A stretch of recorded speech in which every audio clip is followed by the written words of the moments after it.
This is Silas Marner, the Weaver of Raveloe, written by George Eliot, Mary Ann Evans. Narrated by Gil Anders. Part 1. Chapter 1.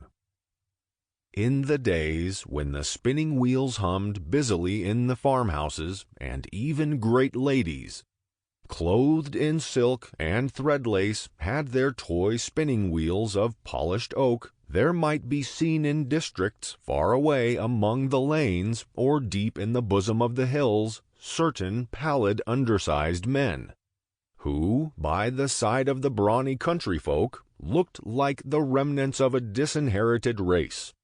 The shepherd's dog barked fiercely when one of these alien-looking men appeared on the upland, dark against the early winter sunset, for what dog likes a figure bent under a heavy bag?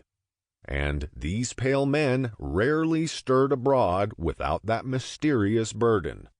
The shepherd himself had good reason to believe that the bag held nothing but flaxen thread, or else the long rolls of strong linen spun from that thread, was not quite sure that this trade of weaving, indispensable though it was, could be carried on entirely without the help of the evil one. In that far-off time, superstition clung easily round every person or thing that was at all unwanted, or even intermittent and occasional mercy, like the visits of the peddler or the knife-grinder. No one knew where wandering men had their homes or their origin, and how was a man to be explained unless you at least knew somebody who knew his father and mother? To the peasants of old times, the world outside their own direct experience was a region of vagueness and mystery. To their untraveled thought, a state of wandering was a conception as dim as the winter life of the swallows that came back with the spring.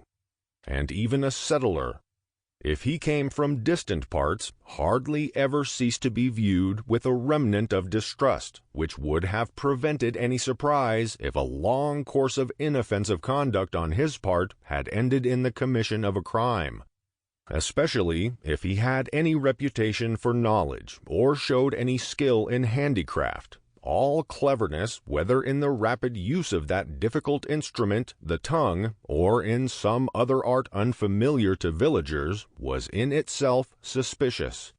Honest folk, born and bred in a visible manner, were mostly not over wise or clever, at least, not beyond such a matter as knowing the signs of the weather, and the process by which rapidity and dexterity of any kind were acquired was so wholly hidden that they partook of the nature of conjuring.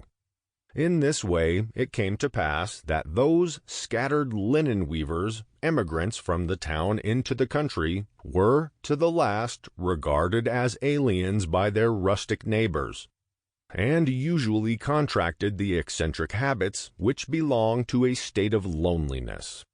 In the early years of this century, such a linen weaver, named Silas Marner, worked at his vocation in a stone cottage that stood among the nutty hedgerows near the village of Raveloe, and not far from the edge of a deserted stone pit.